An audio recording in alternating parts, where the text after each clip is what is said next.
It's a bird. It's a plane. No, it's Aaron Judge's home run ball, and I just dropped it. It's Locked On Blue Jays, and it starts right now.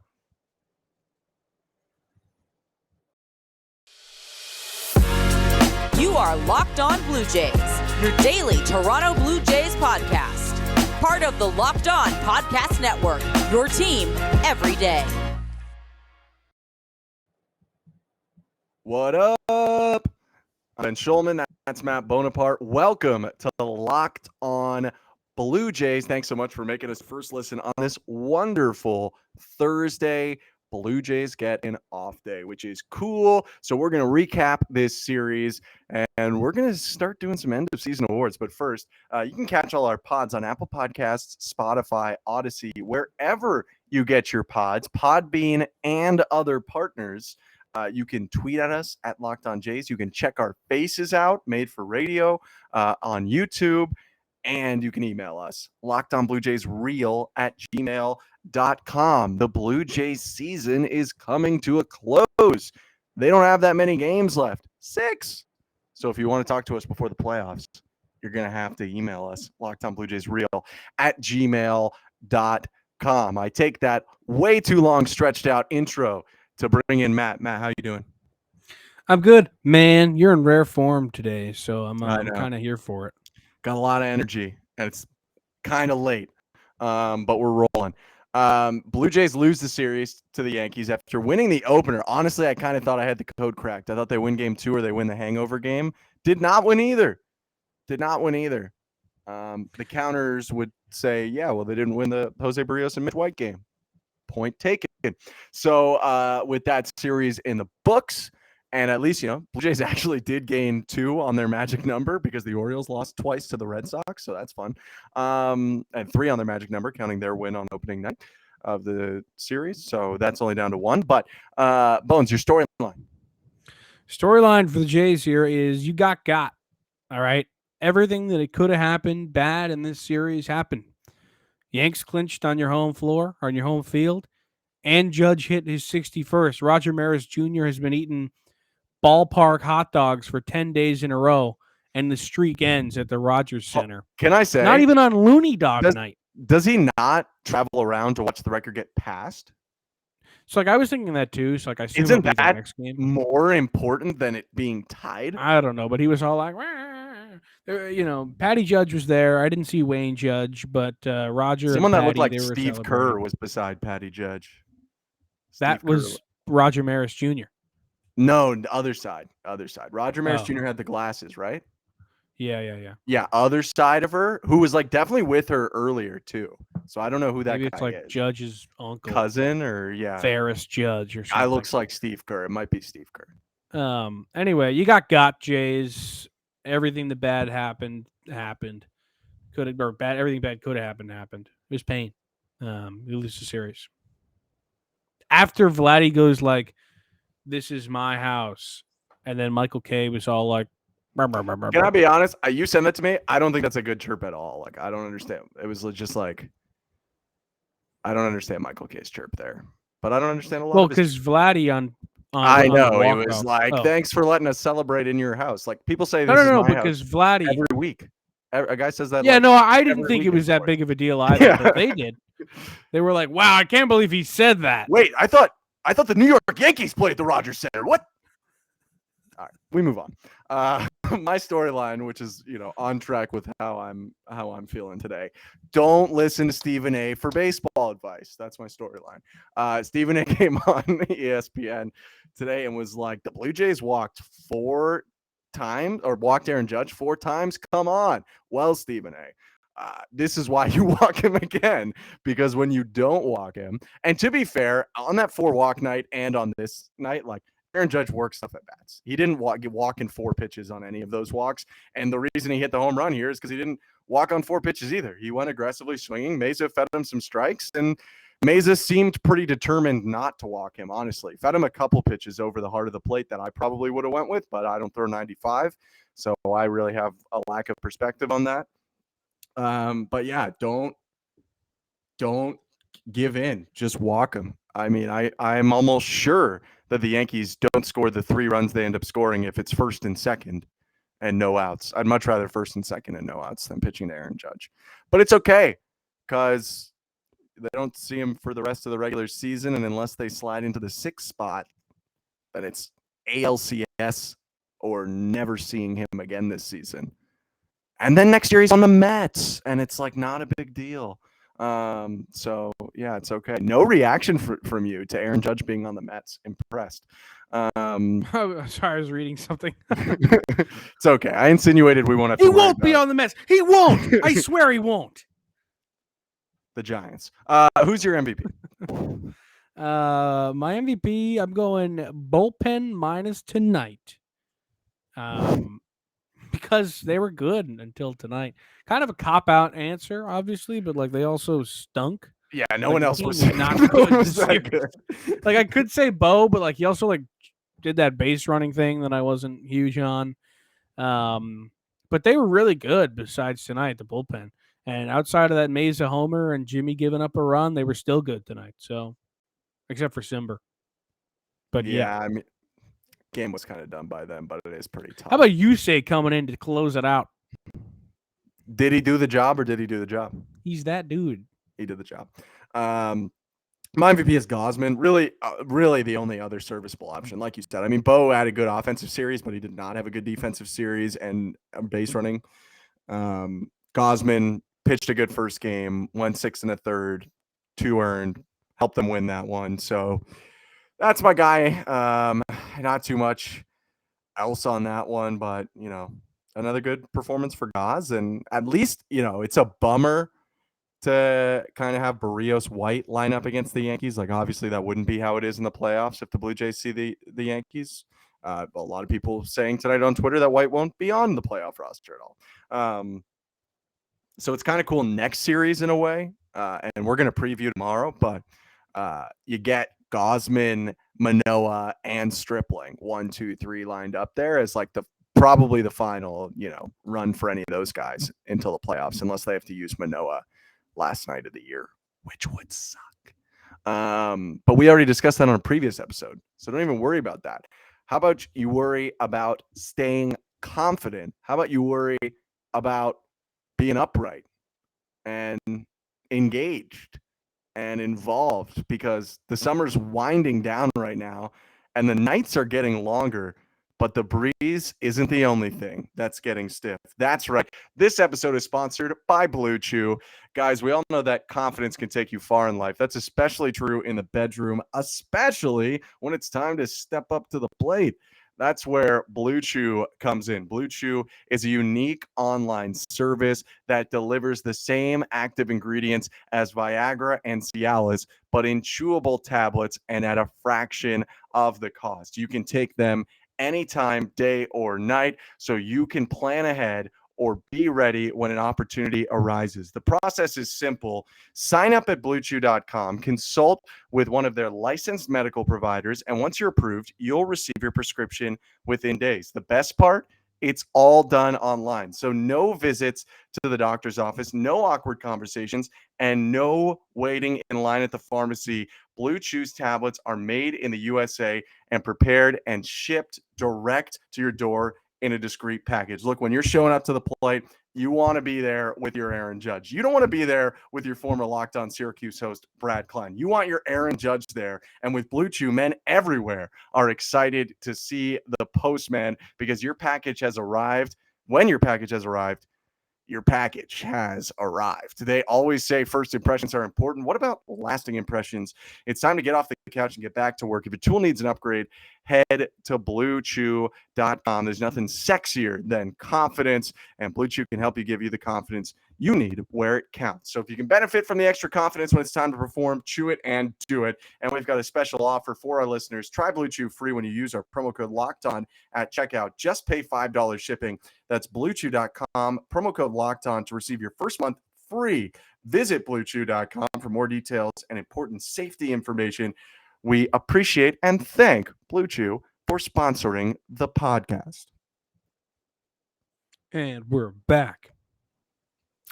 Awards. It's award time. Pretty Award. exciting stuff, man. We're doing awards end of season awards. The media, they give out MVP, Rookie of the Year, Cy Young. We're not that uniform here on Locked On Blue Jays. We give out stuff like best hair, best future he was a Blue Jay, take I was most wrong about, and most angry moment. That's what you're going to get today. Tomorrow, on tomorrow's pod, you're going to get MVP, MIP, most improved, my guy award, and the favorite moment of the season. So stay tuned for that tomorrow. But let's get into today's first one. Let's go best hair.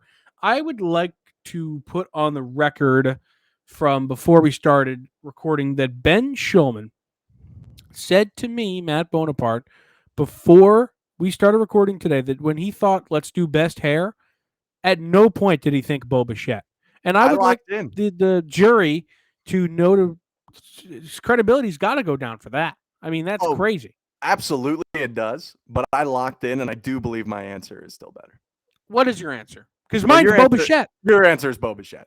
I'm right. It's a valid answer. Can you get a picture of Bo for the people, even though people know? Yeah, I'll do that. Hold on. Bo Bichette's a valid answer. I would just like to say that Bo Bichette not only has the best hair on the team, but likely is a contender for best hair in the MLB.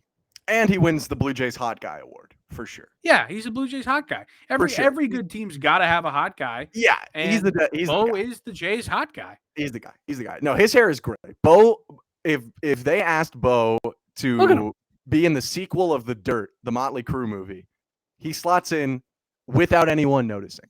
That hair is incredible. It works. It works with the headband. It works without the headband. It looks good when the hat is taken off. Even, there's no hat head. It looks good when the helmet's taken off. It looks good flowing in the wind. It's good hair. Don't get me wrong. I think there are two serious contenders. Do you think you know who the two serious contenders with Bo are? All right, let me think. You're not going Gausman. There's no way. No. Gausman, in my mind, is dollar store Bo in terms of hair. So I can't. Are you going Vladdy? I'm not going Vladdy. I think he has nice hair, but it's like Vladdy's normal got good hair. It's not like win a hair comp. I mean, who else could you pop? Oh, you're going Lourdes. So Lourdes is one of the contenders. Yeah, you're going Lourdes. And another contender, we personally gave a nickname based on his hair. Tapia. So now that you've realized these, how legit do you feel about these contenders? Tapia's got good hair. I think Lourdes' hair is stupid, but Tapia's got interesting hair. I'm going with Lourdes. There is no man that I look at on a daily basis, knowing what his hairstyle is, and it just still gets me every time. I think it looks ridiculous. It's honestly, that picture of it, for our audio listeners, we have a picture up, is like flatter than it usually is. I feel like it's usually even taller. And I love it. Also, it's a brand. He's got the pineapple thing going off of it. And I like pineapple thing's cool. Pineapple thing's cool. I like that. You know what? I don't think it's stupid. I take that back. I think it's weirdly impractical. It's incredibly impractical, which is like it's got to be weird. Like he's got to do it a lot every day. Like he's got to put a lot of effort into it every day. All right. Well, Tapia's hair is not bad. Like look at those noodles coming out of his head. So good. Tapia is like he's such a proud bronze medalist in this. Like he should not feel bad. I think he's the bronze medalist. So I think if this were the nicest hair award, maybe like most like hair you would wear, Bo's is better. But I can't rock any of these guys' hair. I won't lie. My favorite hair, I will say, not with that kind of dying level that we got on Lourdes, but I'm very much aware that my hair is a ticking time bomb. So I've messed around with some bad stuff. Hopefully it's not out there.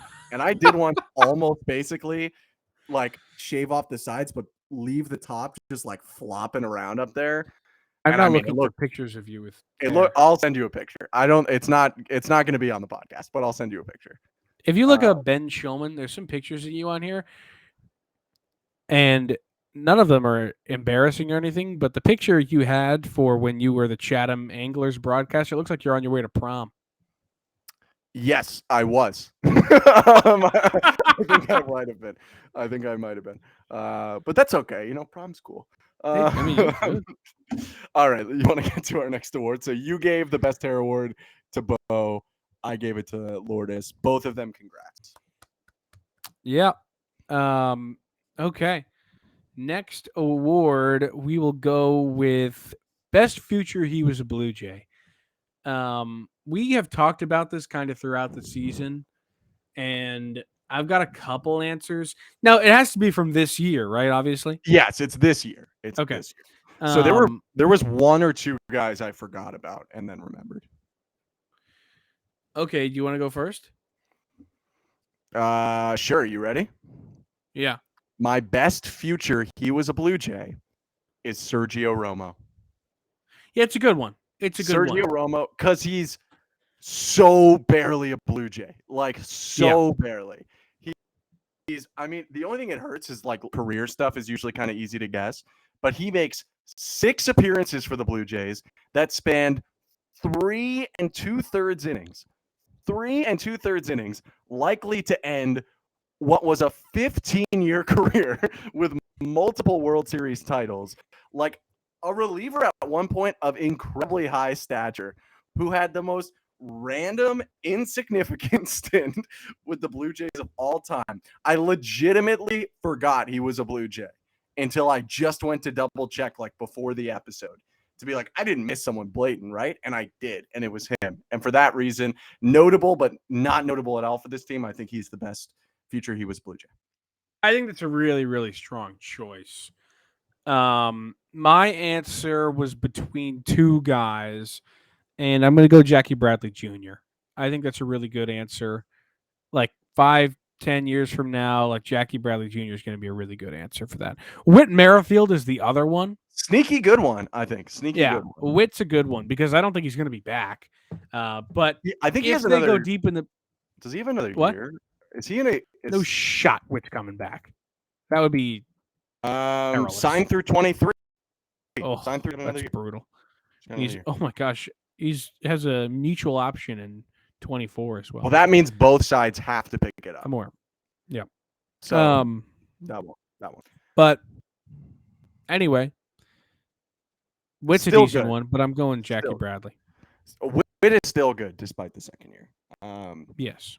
I'm trying to think if I see anyone else that really even seriously contends. I mean, if Raimel Tapia, he's also under contract next year. If he doesn't end up with the team and then has a career elsewhere, like maybe that's one. You know who could be one? Zach Collins. Zach Collins, because he's. I on deemed him Pittsburgh a little bit not good enough. Like I think the thing is, he's 10 years from now, I'd be like, I don't know if I can write those sins because I don't know if Bones remembers. Yeah. Maybe if he has like a long career, as like a defensive catcher or something, if he's a backup, or he makes something of his career. But like if he falls off the face of the earth next season, excuse me, then probably not. But he could be one. He's like a sneaky one. I hope Max Castillo he was a Blue Jay one day. So do I. That's a good shout. Does Yusei Kikuchi become he was a Blue Jay? Is he on the roster next year? No. That will be that won't be something. Well, if he's not on the roster next year, and then you look back, he's going to be on the roster next year. Who wants him? What are they going to do? I don't know. All right. It's time for the audio listeners to help us pay the bills a little bit. Ads now. Okay. All right. Two more awards to go. Yes. Next one is take I was most wrong about.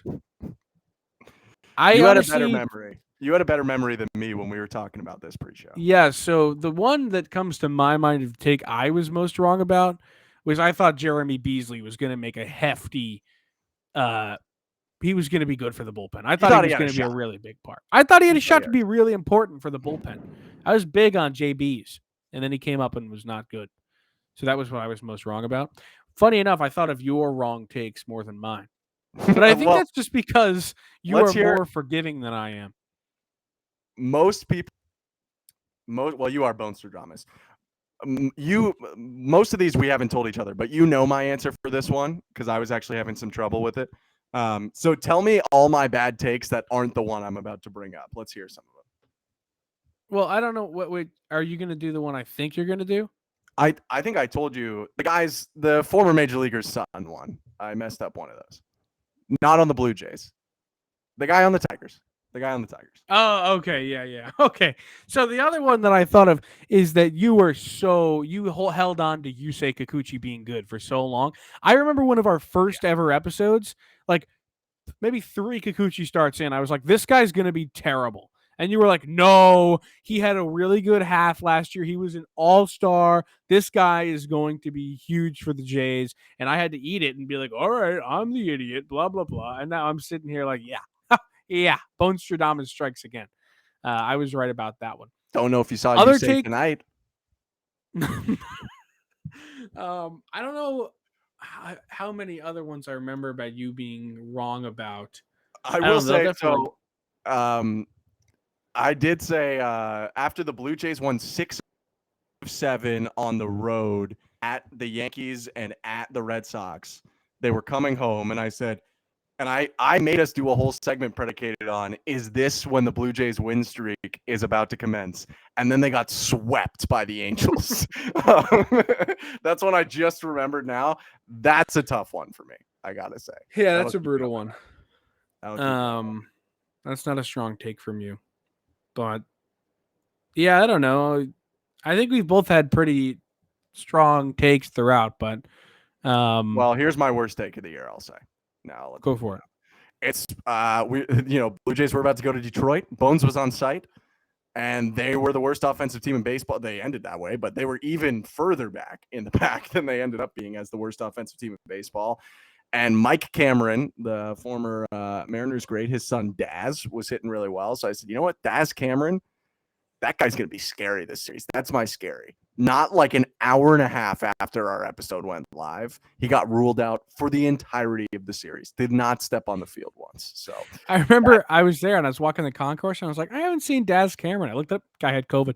Yeah. So tough, feel bad for him. He was cool. He was fine. But my take was absolutely squashed, which is, not the most important thing, but for this show, it might be. Yeah. I'm trying to think of other ones, but well, do you have yours? You guys. What's your worst take of the year? Well, mine's Jeremy Beasley. Right. Yours is Jeremy Beasley. I mean, so I don't know how you really hated Biggio. Yeah, that's a bad one. Good take from you. That was a bad one for me. He ended up having a worse year than I expected. I mean, he's not going to finish with a 700. Yeah, actually, I take it back. I was kind of. However, he has completely made second base a revolving door. So has Witt, obviously. But he had lost the job and gone to the minors. He had an awful year, though. He had the worst year of his career this year. Yes, for sure. So I actually was right. I'll take that back. I mean, I think we're too polarized on that one. I don't know. He's pretty bad, dude. You called him not a major leaguer, I think. Look at his numbers. He's hitting 203 with a 676 OPS. That guy walks. I'm going to point at Peter Brand right now. He's got a 318 on base percentage. He's not Tony Gwynn. You're doing what? I'm pointing at you like you're Peter Brand and we're in a Moneyball meeting. Now tell me he gets on base. He doesn't. He's walked 37 times this year. Same amount he walked last year. With our emotions, he played more games this year. With our emotions heating up, I think it's time for our angriest moment of the year. Okay, angriest moment of the year came about 2 seconds ago, where you told me I was wrong about Kevin Biggio. and you agreed. You should be angry at yourself. No, I'm right. We had the same angriest moment of the year, and thankfully for the people, the baseball gods stepped in on that one. Definitely the White Sox 11th inning loss on the South Side. Inside baseball, Ben's coming home from a 3.5 hour broadcast, stays up for another 2 hours to watch this game, which I know all you guys were doing it too, coming home from work and doing that. But I was like, I can't believe what I'm seeing. They blow 4 different leads or whatever. And it's a lot of them were 1-run leads, but they doubled on the first pitch of extras, doubled in a run, and then ended up losing. Both Bones and I hopped on our recording platform Restream and just had nothing. like just Ben anger. was Ben I was was talking about so the NBA mad draft. that he was like, we got to stop talking about this game. He was like, It's NBA where's draft Paolo time. Banchero going in the NBA draft? Like, we got to talk about it. And I started talking about it. And then something happened that has never happened. I don't want to jinx us. It didn't happen before that, and it hasn't happened since. Knock on wood. The app that we use just crashed. It has never happened since. Yeah, once. no slight to them. The product has worked incredibly well for us. Not a sponsor, but And at that time, it was just like, nope, you can't have an episode. So it was a baseball god struck us that day. But I will bring up some contenders before we say goodbye to this episode. The first time we ever got angry, I just want to bring this up too because it's an Aaron Judge moment. When Judge hit that walk-off homer, and it was the game where, I mean, now it's actually kind of worked for Romano, but this was early in the year, and he just threw like a million sliders, like would not throw his fastball, and threw a bunch to walk Jose Trevino, who we now know again is not a good hitter. Is a better hitter than he was in that moment. In that moment, he was hitting like 150, and he walked him, and then he had to face Judge, and Judge walked him off. So that's the original. You brought up pre-episode the Seattle, when they got swept in Seattle after losing a series at Oakland. That like brought the Mariners into the race as we know it. Yeah. And they've kind of been in there ever since. And then when the Angels swept them at home, which we've already talked about. Any of those stick out to you as your second angriest The moment? Mariners one was bad. The Mariners was that bad. was terrible. Also, like they had a game that series where the ball went through Vladdy's glove, and like that's why they lost. And like, it that was cost so the game. That was ridiculous. crazy. Yeah, it was so ridiculous. That was It crazy. was a stupid series. Yeah, that's It's just probably dumb. now that you bring it up, like I actually didn't think that was the most mad, but now the emotions are coming back. So I think that's it. But the good news is we have fun awards coming up tomorrow. We will give you our MIP, our MVP, our favorite moment of the season, and everyone's most important award in baseball, the My Guy Award. That's coming up. But for now, appreciate you making us your first listen. Make your second listen to Locked On MLB podcast. MLB Paul Francis Sullivan juggles. He does card tricks, and he's a sword swallower. He'll also talk about the biggest storylines with every team around the league. Follow the #1 daily league-wide podcast, Locked On MLB, on the Odyssey app, YouTube, and wherever you get your podcast. For Matt Bonaparte, I'm Ben Shulman. Catch you on the flip side.